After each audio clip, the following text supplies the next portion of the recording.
Hello बच्चों, आज हम वापस आए हैं लाइफ प्रोसेस को सेकेंड पार्ट लेके।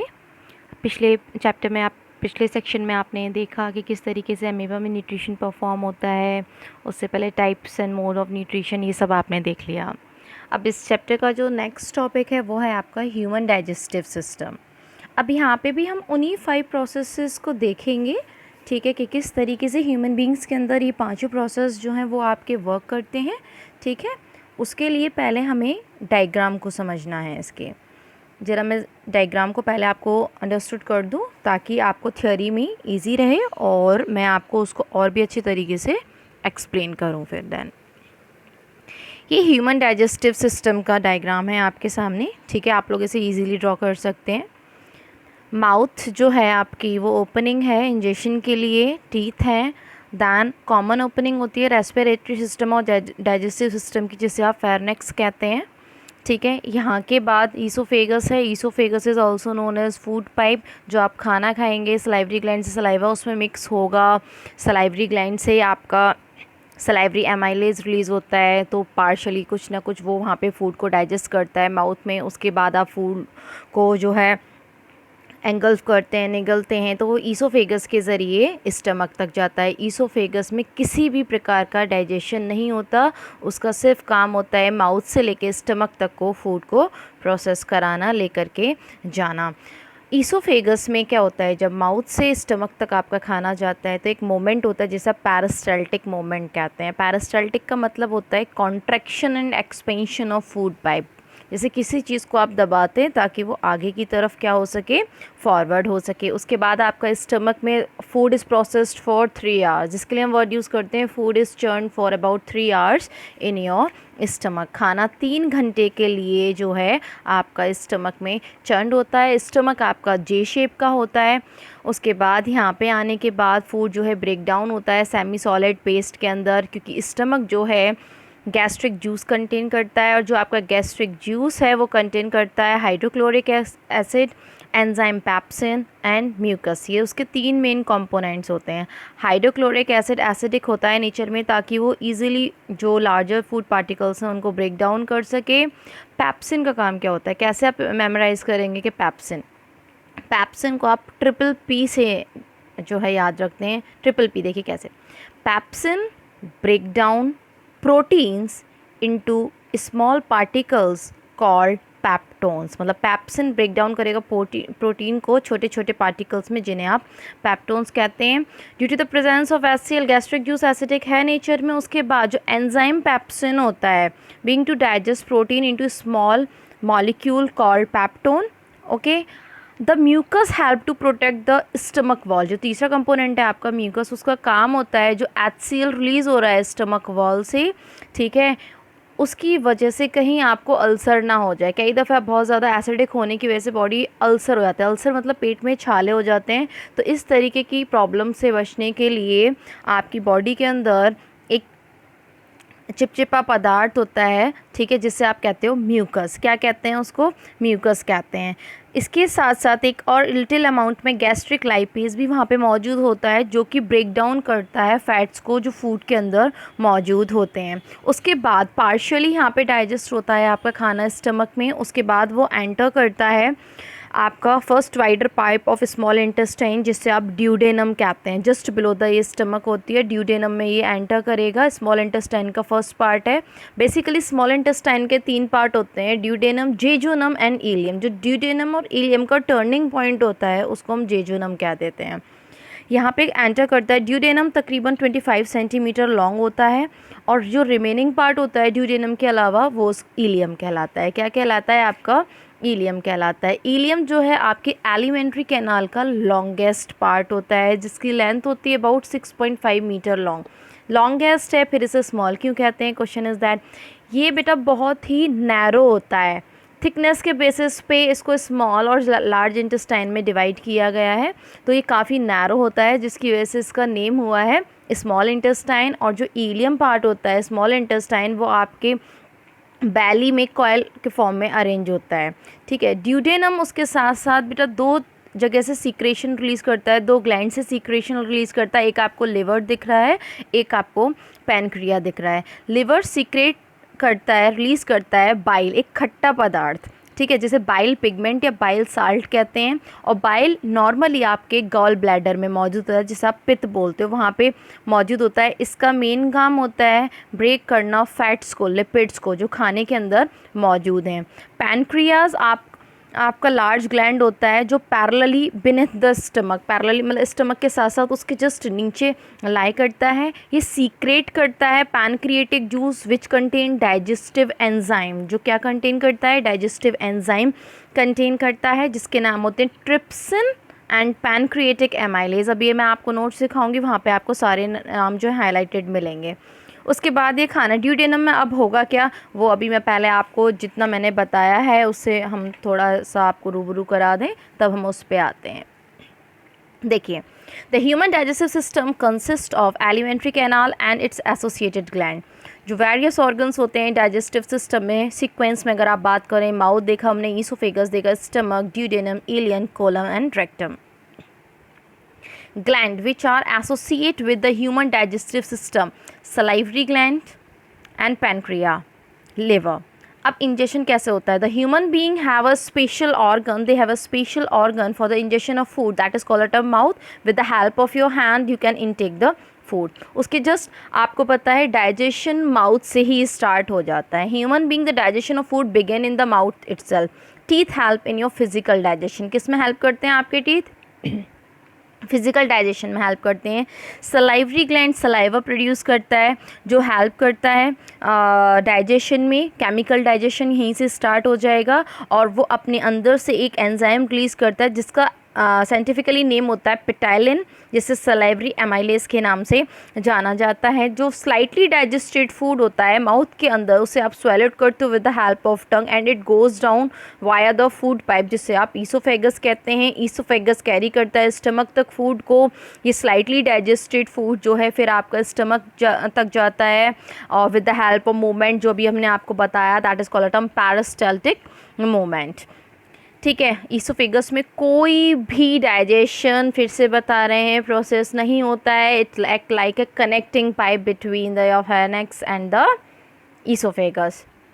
स्टमक जे शेप का होता है, लेफ्ट साइड ऑफ एब्डोमेन में आपके मौजूद होता है। Here the food is churn for about 3 hour. Food break down into small particle semi solid paste में ये ब्रेक डाउन होता है। गैस्ट्रिक जूस के बारे में हमने आपको बता दिया, HCl एंजाइम पैप्सिन और ये म्यूकस कंटेन करता है। Small amount of gastric lipase भी कंटेन करता है। एंजाइम पेप्सिन का काम होता है प्रोटीन को स्मॉल मॉलिक्यूल्स कॉल्ड पैप्टोन्स में इसको ब्रेक डाउन करता है। मैंने जो मेन वर्ड्स हैं, मेन पॉइंट्स हैं, उनको हाईलाइट कर दिया है और पॉइंट्स में आपको नोट्स दिए हैं ताकि आपको बोर्ड एग्जाम में लिखने में ईजी हो और आप आसानी से इनको लर्न कर सकें। HCl का काम होता है मीडियम को एसिडिक बनाना ताकि वो खाने को अच्छे से डाइजेस्ट कर सके। Mucus help to protect the stomach wall from other secretion of HCl। The gastric lipase जो है वो ब्रेक डाउन करता है फैट्स जो उसके अंदर मौजूद हैं। अब ये जो पार्शली डाइजेस्टेड फूड है, ये जो है आपका स्टमक से स्मॉल इंटेस्टाइन में जाता है। जो फर्स्ट वाइडर पाइप होता है स्मॉल इंटेस्टाइन का स्टमक के जस्ट नीचे, उसे आप ड्यूडेनम कहते हैं। क्या कहते हैं उसको? आप ड्यूडेनम कहते हैं, जो कि 25 सेंटीमीटर लॉन्ग है। और जो रिमेनिंग पार्ट है स्मॉल इंटेस्टाइन का, वो आपका इलियम कहलाता है। ठीक है, ये हमने बता दिया 6.5 मीटर लॉन्ग होता है। अब duodenum receive secretion of 2 gland, liver and pancreas through a common duct. Liver secret bile which contain bile pigment and bile salt. Bile is normally stored कहाँ होता है? अभी बताया था, गॉल ब्लैडर में आपके स्टोर होता है। इसका काम होता है फैट्स को स्मॉल पार्टिकल्स में ब्रेक डाउन करना। पैनक्रिया स्टमक के साथ पैरेलली लाई करती है। It's secret pancreatic juice which contain your digestive enzyme trypsin and pancreatic amylase. अब हम देखेंगे ड्यूडेनम में एंटर होने के बाद ड्यूडेनम में फंक्शन किस तरीके से होता है, किस तरीके से खाना आपका ब्रेक डाउन होता है। जो बाइल रिलीज़ हुआ गॉल ब्लैडर से, वो इमल्सीफाई करता है। इमल्सीफाई मीन्स होता है ब्रेक डाउन करता है फैट्स को या लिपिड्स को स्मॉल ग्लोब्यूल्स में। देन योर पैनक्रिएटिक एंजाइम जो होता है, जिसे आप ट्रिप्सिन कहते हैं, start digesting the protein and pancreatic amylase break down the starch into small particles. अब ये पार्शली डाइजेस्टेड, अभी भी कम्प्लीटली नहीं हुआ है, ये कार्बोहाइड्रेट, प्रोटीन, फैट जो हैं ये सब एंटर कर जाएंगे आपके स्मॉल इंटेस्टाइन के नेक्स्ट पार्ट में, जिसे आप इलियम कहते हैं। अब जो प्रॉपर डाइजेशन होता है वो वहाँ पे होता है इलियम में। देखिए कैसे, the wall of ileum, ileum की जो वॉल होती हैं वो एक जूस रिलीज़ करती हैं। वर्ड याद रखिएगा, उसका नाम होता है उस जूस का सक्कस एंट्रिकस। क्या नाम होता है? सक्कस एंट्रिकस होता है, जो कम्प्लीटली कार्बोहाइड्रेट को ग्लूकोज में कन्वर्ट करता है, प्रोटीन को अमीनो एसिड में कन्वर्ट करता है, और यहाँ पे कंप्लीट आपका डाइजेशन हो जाता है। अब आप बात करेंगे कि अब इसका एब्जॉर्प्शन नेक्स्ट प्रोसेस आता है। एब्जॉर्प्शन कैसे होगा? एक्चुअल में लार्ज इंटेस्टाइन हो या स्मॉल इंटेस्टाइन हो, इनके सरफेस एरिया को एक्सपेल करने के लिए इनके अंदर फिंगर प्रोजेक्शन लाइक निकले हुए होते हैं, जिन्हें आप विलाई कहते हैं, जो कि एक्सपेंशन में हेल्प करते हैं। स्मॉल इंटेस्टाइन और लार्ज इंटेस्टाइन के एक्सपेंशन में हेल्प करते हैं। अब होता क्या है, जो स्मॉल इंटेस्टाइन है main reason for the absorption of digested food. भाई जो स्मॉल फिंगर लाइक प्रोजेक्शन है उसकी वजह से आपका सरफेस एरिया क्या हो गया?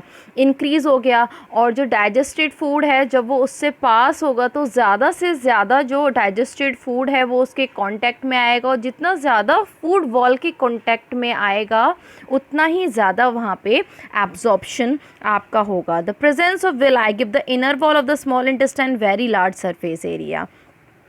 अब यहाँ से एब्जॉर्ब होने के बाद रैपिड एब्जॉर्प्शन होता है इसके ज़रिए। The absorb food goes into our blood. यहाँ से फूड जो है एब्जॉर्ब होके आपके कहाँ पे चला जाता है? ब्लड में एंटर हो जाता है। Next is your assimilation. अब ये क्या होता है, जो फूड एब्जॉर्ब हुआ ब्लड उसको कैरी करता है, डाइजेस्टेड और डिज़ोल्व फूड को all over the body via the blood, और वो हर एक सेल क्या करता है, वहाँ से एनर्जी को with the help of by the process of oxidation वो क्या करता है, वहाँ से एनर्जी को स्टोर करता है ड्यूरिंग रेस्पिरेशन के दौरान वो क्या करता है, एनर्जी को स्टोर कर लेता है। अब जो पार्शियली डाइजेस्टेड फूड है वो कहाँ चला जाएगा आपका? लार्ज इंटेस्टाइन में। लार्ज इंटेस्टाइन को हमने फर्दर 2 पार्ट्स में डिवाइड किया है, जिससे आप कहेंगे कोलन एंड रेक्टम। क्या कहेंगे उनको आप? कोलन एंड रेक्टम कहेंगे। तो वहाँ पे क्या, जो फर्स्ट पार्ट होता है लार्ज इंटेस्टाइन का वो होता है कोलन। कोलन में क्या होता है, most of the water from the undigested food colon की वॉल उसको एक्सट्रैक्ट कर लेती हैं और उसको यूरिनरी ब्लैडर तक पहुँचा देती हैं। जो आपका रिमेनिंग सेमी सॉलिड पेस्ट होता है वो फर्दर आपका रेक्टम में जाता है and store this undigested food for some time, and when we go for the toilet passes out from our body through anus in the form of phases. In the form of a stool it would be removed out from your body. This is all about the human digestive system कि किस प्रकार से human beings के अंदर digestion जो है वो आपका होता है। नेक्स्ट टॉपिक, अब हम बात करेंगे रेस्पिरेशन। वैसे इसका सही प्रोनाउंसिएशन रेस्पिरेशन होता है। अच्छा, पहला क्वेश्चन ये अराइज होता है, what is the difference between the term breathing and respiration? बहुत बड़ा डिफरेंस है। बहुत से कहते हैं रेस्पिरेशन क्या है, सांस लेना ही तो है, अंदर लीजिए बाहर निकालिए हो गया respiration. No, it's only breathing. Exchange of gases is called the term breathing, but when we are using these gases for assimilation of food, it means getting energy from the food with the help of breathing. That is called the term respiration. Assimilated food is used as a material for growth and repair of your body. The process of releasing energy from food is called the term respiration. ठीक है, खाने से energy को release कराना respiration कहलाता है। The process of respiration involve taken in oxygen into the cells ने oxygen ली, उसको रिलीज़ कराया एनर्जी करने के लिए, मतलब एनर्जी रिलीज़ कराने के लिए यूटिलाइज़ किया। इसका मतलब ये है फूड बर्निंग होगा। जब भी कोई, भाई एनर्जी कब मिलती है? जब आपका फ्यूल बर्न होता है, और जब फ्यूल बर्न होगा तभी तो आपको एनर्जी मिलेगी। देखिए इक्वेशन को अगर आप ध्यान दें, फूड जब रिएक्ट करेगा ऑक्सीजन के साथ में, अब देखा कि ऑक्सीजन ज़रूरी है, कंबशन के लिए ज़रूरी है, चाहे आउटसाइड द बॉडी हो चाहे inside the body. Inside the body भी अगर आपको फूड से एनर्जी लेनी है तो उसके लिए oxygen is mandatory. Food react with oxygen and we are getting the components called CO2, water and your energy. ठीक है, तो तभी होता है कि आप कहते हो कि सांस लेते हैं, हम लेते तो O2 है, वो CO2 कैसे बन जाती है? भाई जब कोई भी चीज़ बर्न होगी, फूड बर्न होगा, फूड फ्यूल की तरह काम कर रहा है, कोई भी चीज़ है जो फ्यूल की तरह काम कर रही है, it contain carbon compound inside them. वो अपने अंदर क्या कंटेन करता है? कार्बन कंपोनेंट्स वो अपने अंदर कंटेन करता है, जिसकी वजह से वो ऑक्सीजन कार्बन के साथ इंटरेक्ट करती है और in the form of CO2 आपकी बॉडी से एक्सेल करा देती है उसको। नेक्स्ट, अब ब्रीदिंग एंड रेस्पिरेशन में हमने आपको अंतर बता दिया। अब जो आप रेस्पिरेशन की बात करेंगे, दो प्रकार का रेस्पिरेशन होता है आपका, aerobic respiration and anaerobic respiration. Aerobic respiration is simply that respiration which takes place in presence of oxygen. जो कि ऑक्सीजन की प्रेजेंस में होता है उसे आप एरोबिक रेस्पिरेशन कहते हैं। क्या कहते हैं उसको आप? एरोबिक रेस्पिरेशन कहते हैं। जरा इसकी इक्वेशन पे ध्यान दीजिएगा। Glucose with the process called glycolysis. Glycolysis process होता है, आप क्लास 11th में देखेंगे, इसकी पूरी साइकिल्स गिवन है आपको उसमें, यहाँ पे आपको उसका यूज़ नहीं है। ग्लाइकोलिसिस की हेल्प से एक molecule of glucose 2 molecule of pyruvic acid में ब्रेक डाउन हो जाते हैं। ये प्रोटीन है, पायरुविक एसिड में ब्रेक डाउन हो जाते हैं। फिर from in mitochondria Krebs cycle, जो ऑक्सीजन साइकिल होती है, क्रेब्स साइंटिस्ट थे जिन्होंने इसको एक्सप्लेन किया था, तो उनके नाम से इसको बोल दिया जाता है क्रेब्स साइकिल। पायरुविक एसिड जो है वो further in the presence of oxygen, आपको पता है बर्निंग होगी, एनर्जी आपको मिलेगी। किस तरीके से मिलती है? Your pyruvic acid get break down into carbon dioxide, water and energy. पीछे वाला ही है, लेकिन इसमें यहाँ पे हमने आपको इक्वेशन के फॉर्म में दिया है। ये 1 मार्क्स और 2 मार्क्स के क्वेश्चन में आ जाते हैं कई दफ़े, specially in the case of 1 marks question. तो आपको क्या मिला? 6 मॉलिक्यूल CO2 मिले, H2O मिला, और 38 मॉलिक्यूल्स ऑफ आपको एडिनोसाइन ट्राइफॉस्फेट के यहाँ पे मिलेंगे। ये हुआ एरोबिक रेस्पिरेशन, जो अक्सर करके बॉडी के अंदर होता है। एनारोबिक वो रेस्पिरेशन होता है जो विदाउट ऑक्सीजन अकर होता है। किसके बिना होता है? ऑक्सीजन की एब्सेंस में जो अकर होता है उसे आप क्या कहते हैं? एनारोबिक रेस्पिरेशन कहते हैं। जो माइक्रो ऑर्गेनिज्म होते हैं, ईस्ट वगैरह, वो क्या करते हैं? ग्लूकोज को ब्रेक डाउन करते हैं। यहाँ पे भी ब्रेक डाउन तो होगा, लेकिन एब्सेंस ऑफ ऑक्सीजन। यहाँ पे उस चीज़ को कौन करेगा? यहाँ पे एक तरह से फर्मेंटेशन होता है। इक्वेशन पे ध्यान दीजिए, तो ग्लूकोज जो है पहला प्रोसेस सेम है, ग्लाइकोलिसिस होगा, स्मॉल पार्टिकल्स में पायरुविक एसिड में वो ब्रेक डाउन हो गया। लेकिन उसके बाद यहाँ पे आपने देखा, इक्वेशन पे ज़रा ध्यान दें तो ऑक्सीजन नहीं है, आपकी ईस्ट है जो कि फर्मेंटेशन में हेल्प करेगी। और ईस्ट फर्मेंटेशन जब भी करती है जब वहाँ पे ऑक्सीजन मौजूद आपकी नहीं होती। तो यहाँ पे आपको कंपाउंड एनर्जी कम मिलती है, लेकिन एक अदर कंपाउंड मिलता है जिसे आप इथाइल अल्कोहल बोलते हैं। क्या बोलते हैं? इथाइल अल्कोहल बोलते हैं। ठीक है, तो यहाँ पे रेस्पिरेशन इन ह्यूमंस ख़त्म हो जाता है। हम नेक्स्ट लेक्चर में लेकर के आएंगे कि प्लांट्स में किस तरीके से आपका रेस्पिरेशन होता है with other more parts of this chapter. So thanks for watching my videos. Just follow me on my channel, and for more query just follow my channel, subscribe it and send me the query. I will solve your problems. Thank you very much.